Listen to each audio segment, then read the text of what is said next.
puddles in your yard. I gotta crack open this juicy can of Monster though. Oh my god, it's just so good. Once it's in my mouth. Anyway, welcome to the Practical Pistol Show, guys. Oh my god, it's borderline lewd, sir. My name's Ben, here to answer shooting questions. Over the line. Nick, the Dick Yantol, is on. Hey guys. Who puts things in disgusting places, sir. And Matt, do what you gotta do. Who does what he has to do as well. Say hi, guys. Hi, guys. All right, before we get to the questions, I got to give a shout out to a club. Is that okay? Does that work for you? I'm giving a shout out to a match, actually. Please. Sure. Because I've talked about this club before, but they put on a major match that I happened to attend, and I really enjoyed it. So the Golden Bullet is the Northern California section match. I'd never shot it before this year. I was sponsoring the match. I didn't think I'd be able. I mean, I didn't even give any thought to shooting it. It's like, no, I can't. I'm busy as shit right now. I can't fly to California to shoot a club match. But not a club match, a section match. I was like, but I looked at my schedule like a month before, and I was like, shit, I'm going to be in Fresno like the weekend before that anyway. I could just hang out and shoot that match during the week. So I did. So let me run this by you guys. Here's what we got: 8 stages plus chrono. Okay, sounds pretty standard so far. Let's say there are good stages, better than average stages. I was about to say 8 sounds a little low for a sectional normally. Well, they don't have much space, so they used up all the bays they had. I mean, if they're really good stages, though, that's cool. Yeah, they're good stages. You shoot it in a half a day, and good. As a competitor, you don't paste or reset. Love all that. Yep. Sounds awesome. Yes. So that's what it was. Half a day, you bang out a section match, good match, you fly the fuck home. So shout out to that match. I was like, hey, you know what? If Nationals was just this times 3, I'd be very cool with that. So it's like Georgia, but just three fewer stages? Yeah, I'd be doing a fucking backflip. Well, did you shoot Georgia in a half day? Yep. Oh, that's great. I'm very impressed that kind of different regions are getting that organized and making it happen, and seeing that there's a good way to do things. I was very impressed with it. They used up the whole, all the space they had. They did the best stages they could have done with, they have wooden impact or non-impact berms on the sidewalls for some places in the range. So it's like, within the limitations they had, I don't think they really could have done it much better. So I was very happy with that. Yeah, the half-day format is totally awesome. Well, hey. To me, it's very mentally taxing because you're either shooting, reloading, or walking through and then shooting again. Yeah, there's no downtime. Just getting on a 7-person squad, 8-person squad, and burning through the match in a half a day. Oh, Yeah, I was good with that. You have to mentally get from one stage to the next really fast. Yeah, does that sound good? Matt, you're gonna get Missouri on board with that? I'm not shooting it this year, probably. Well, why not? Nationals is the same weekend because no one actually plans ahead, it seems. Well, you just gotta, kind of decide what's important to you. I know. All right, let's get to the questions because that's what people come here for. After watching the latest show, your comment about having some more discussion or controversy got me thinking about a conversation a couple shooters from the club were having and want your take on it. A total gamer question my shooting partner asked.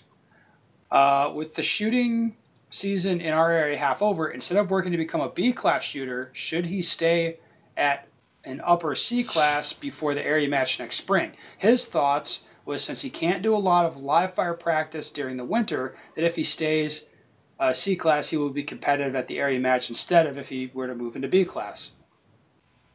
Okay, I know my take on it, but I'm very interested to hear your take.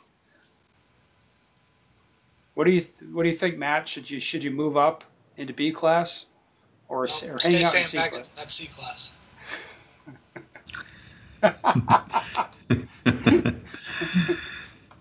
Oh god. What do you think, Nick? Oh jeez. Look, there's no Okay. way you're going to answer this, and you're not You make me say going to it? irritate somebody. I'm not going to make you say it. You can say what you want to say. Okay, man. I mean, I hate to say it, but I don't hate to say it. C and B class is just two different levels of participation trophies, man. I mean, I would just move up. If your goal is to move up, I wouldn't worry about what time of the year it is or any other factors. I would just move up as quickly as I could. I want it. If your goal is to get better, you want to increase your skill, and who cares what time of the year that happens, really? So that's what I would do. I mean, unless there's some, fat C class check you're chasing to that match, like what is the point? So move up. So you're saying that winning C class is not even really an achievement. That's not nice to say, Nick. I'm saying it's. Comments like that got us in trouble. I think there was an industry conference a while ago where some pro shooters put on a little slideshow. We're talking about how comments like that make people feel uncomfortable. Well, I'm pretty sure, we're pretty much here to make people feel uncomfortable, I think, Well, right? it is by definition a participation trophy, honestly. I don't know. No, at that level of commitment, it's not about competing. It's about showing up for fun. I mean, I appreciate the system that tries to rank you among people that you're competitive with. Now, I actually, I think there's some value in the classification system. I'm not opposed to it fundamentally. I'm just saying, if you win C class, what have you accomplished? Okay, all you were, it just shows that you should have been in B class. So go to B class. Damn. Well, what I'll say is, I think if you shoot your best and you go to a match and you happen to win your class, that's a good thing. If you're doing, it's a good marker of along the way. And if this guy doesn't sandbag to win C class at an area match, I can guarantee you somebody will. If he doesn't do it, somebody else will. Right. And he'll be shooting against a few sandbaggers in B class as well. Well, people don't usually do it like that. It'll be like, well, I'm B class in whatever division, and I'm going to the area match, and I'm a C class in this other division, so I'm gonna take a look at it. I'm gonna shoot this other division where I'm C class in, or something like that. People aren't typically malicious about it or anything like that. I don't know. Whoever's winning the C or B classes, I'm not trying to dump on wanting to do well in your class, but I want to do well in my class as much as I would want to move up to the next class. These are all goals. Moving up to B class is cool. If you happen to be in C class and do well in C class at your area match, that's cool. But then, it's just, to me, the goal would be about getting better. So, I don't know. I wouldn't do this. Well, and if karma's any guide, this guy will probably sandbag, stay in C class, and finish 8th in C class, which would be beautiful. You just get what you deserve. What? Is that bad? Just move up. Matt, you're making people uncomfortable when you answer questions this way. Why? I don't know. That's just what I heard. You're hurting participation. I heard that some pro shooters are hurting participation by making people feel uncomfortable. I'm sorry. No, you're not. If we adopted... So I have a story about some dude sandbagging C class. Fantastic. This guy goes to Florida Open in C class, totally underclassed. He should have probably been an A class shooter. Yeah, but some other motherfuckers down there should have been an M.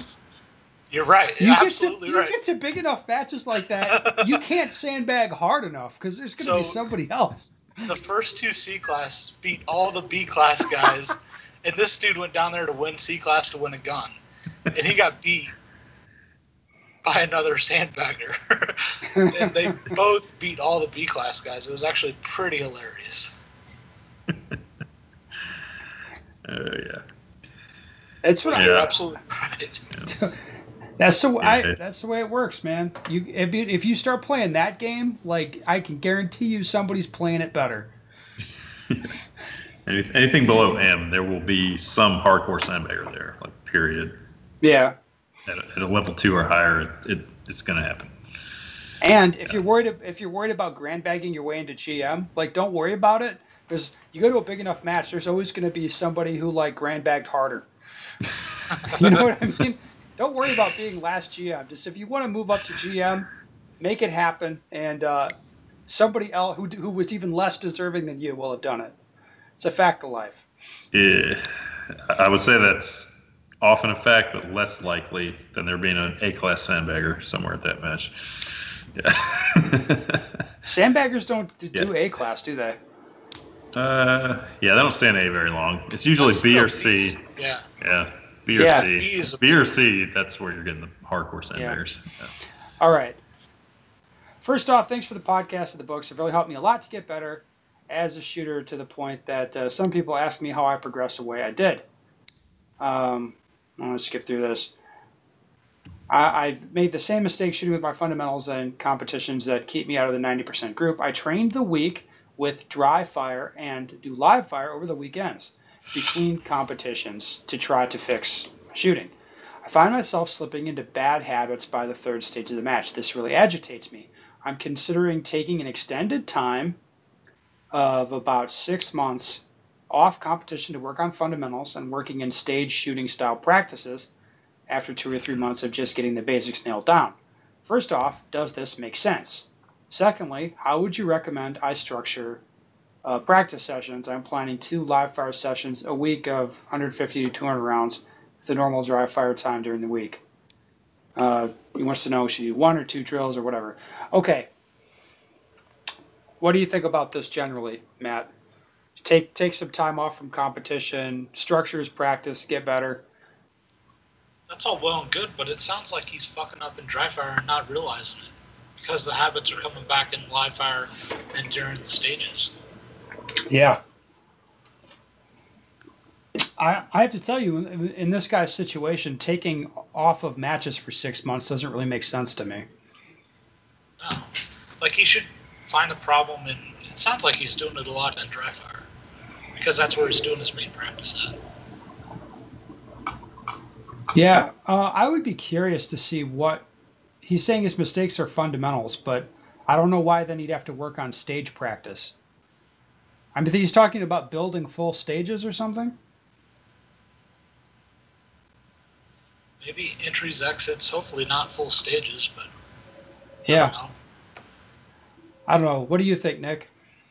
I'd be curious to know whether he's observing the same thing in practice. So, like, if you say you're shooting a practice stage, okay, are you running it consistently multiple times in a row? If not, basically what I'm looking for is he seeing anything in terms of consistency between his practice and his matches? So is he getting, like, basically is his mental game breaking down the match? I don't think that's clear based on the amount of information that's been provided. So based on what he said, I would honestly not. I would probably tend to not take time off of competition. I would just work to be more consistent through the match. And I'm thinking, based on what he said, that's probably more of a mental thing right now with him going to matches, because he doesn't mention having the same problems in practice. So I may be kind of assuming that he's not. But you know, I would keep shooting the matches, and I would just really work to push my consistency level in the match. Just sounds like he's having a mental issue in the match to me, more so than anything else. Well, what I like to tell people is if they're not reproducing the problem in their practice, then their practice is not realistic to what it is they're trying to work on. Does that sound reasonable? Yeah. Mm-hmm. Yeah, I don't look at this and say, hey, take 6 months off. There's not many guys. I mean, I can't think of anybody that I'd tell them to take 6 months away from shooting. That's way longer. And just to train? Have you guys ever met somebody you'd say is in that situation? If you take no. If you take 6 months off of matches, even club matches, everything, here's what's going to happen. You're going to put so much like pressure on yourself next time you go to a match. Like you're going to put too much emphasis on the match and you're going to break down mentally. I mean, I think you got to spend more time shooting matches than that. I mean, you have to spend time around matches. You know, to match shooting to me is almost a completely separate skill from technical skills and practicing well. I view it almost completely separate, and to me, that's what club matches are good for. Is how do I handle match management from a mental and preparation perspective? So I don't think you want to give that up. You know, keep practicing a lot, but you know, whatever's making you break down at like the third stage of the match, to me, that sounds like a mental problem more than a technical skills problem. So I don't think you're going to get better at matches by quitting matches for 6 months. All right, let's move I don't on. either. Let's move on to the next part of his question, where he wants to do 150 or 200 rounds each practice session. I would say one or two drills per session sounds good for that amount of rounds. What do you think, guys? Yeah, I'd probably go. You know, hopefully two. He's saying, Hopefully two should drills. I do one or two? So he's not thinking like 3 or 4. But Yeah. I know I personally, if I'm going out to shoot, I don't know. I don't like the 200 round number. I'd want to do 2 things. You know, I'd want to do 2 things like to the fullest, and that would require like 300 rounds. Yeah, I agree with that, definitely. Yeah, 200 I for think me he would could do be a it. very I mean, light he's practice. doing a lot of dry fire, so he could just verify stuff in the live fire with less rounds, I think. Because he's doing dry fire 5 times a day, so. 5 times a day. 5 days a week, yeah, sorry. Yeah. Yeah, I mean, if you're ammo limited, I mean, my default answer in that case is to spend your time on, trigger pulling, and by that I mean like challenging shots. If you can't do anything else, ideally you'll do everything. But if your time and ammo budget for live fire practice is very limited, I would spend it on like hard shots, difficult shots at speed, more so than hosing. Yeah. But that's just me. No, that makes sense to me. One more question. Reloads. What are your index points? What do you want to see each time? Hand-arm positions, if that's a benefit to discuss, and training and drills to develop the right habits early. All about reloads, guys. Shit. Nick, I think you should talk first because you're the smartest guy. Smartest guy we got. You're the best and brightest, man. So, what are your index points? What time do you want to see? Hand-arm positions, blah, blah. All right. I think this is kind of dependent on what kind of reload you're doing, whether it's static or moving. Oh, you don't mean like tactical or emergency? Or? Well, if you're doing like IDPA, reload retention, you know, we may go some different points here. But if you're doing a static reload, okay, what are the things I'd look for? Personally, I have to focus, and this is just because of what I do naturally. My natural thing with reloads is kind of pull the gun too far down, okay? So, you know, what I look for in a consistent reload is I want to keep the gun kind of up more in front of my face, and I want to look that puppy in because my default move is to not do either of those things. So I kind of have to constantly reinforce doing those things in practice.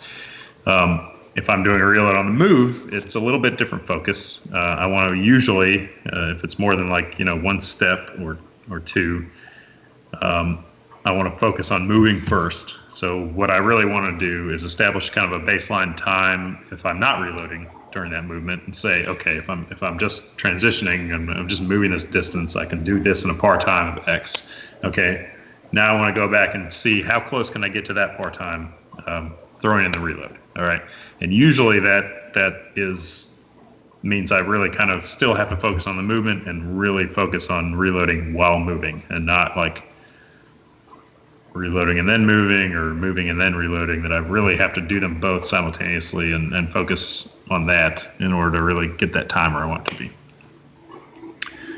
So depending on the kind of reload, those are usually two things I'm kind of focused on. Hopkins, your thoughts, sir? I mean, Nick hit the key point. I mean, you have to look the magazine into the gun. So basically what I'm looking at is the edge of the front of the magazine well to make sure I see the magazine in there, don't have any hiccups. I'm still looking it in pretty much all the time.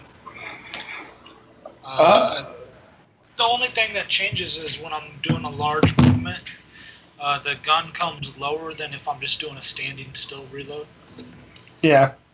Because it's going to get sucked into your body when you're moving, so just easier. The two things that I would add, or like two things that I tell people to look at, focus on a lot, is the angle of the gun, for one thing.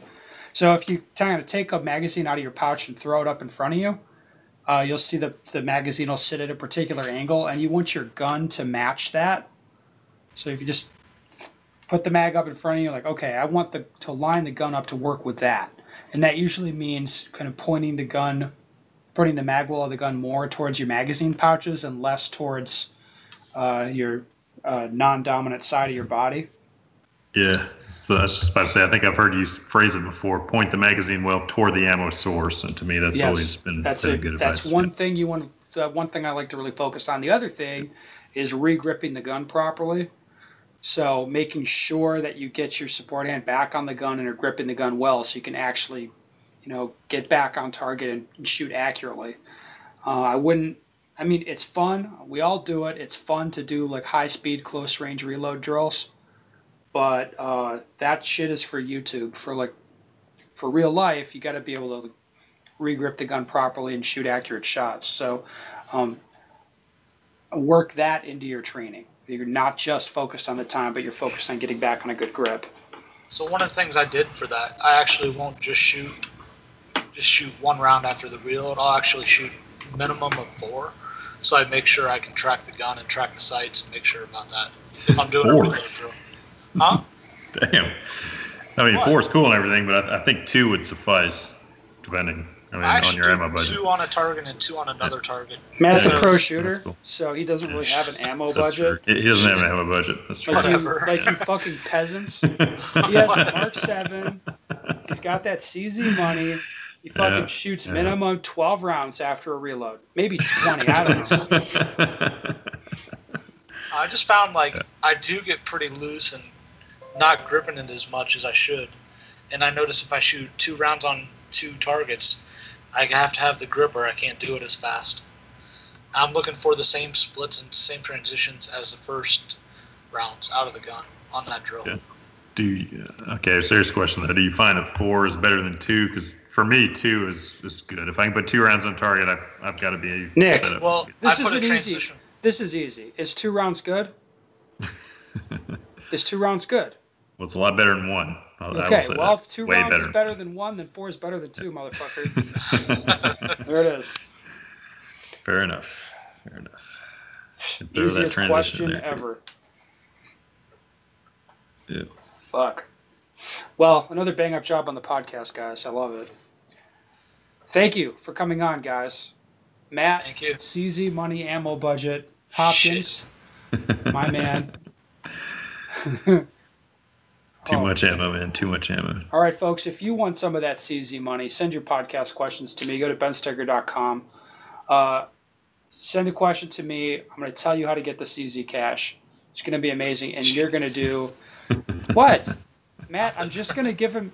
If people send me sponsorship requests to get the CZ money, I'm going to forward it on to you. All right, that's fine. I feel I need to do that, and you can put it right in the spam folder. It's going to be beautiful.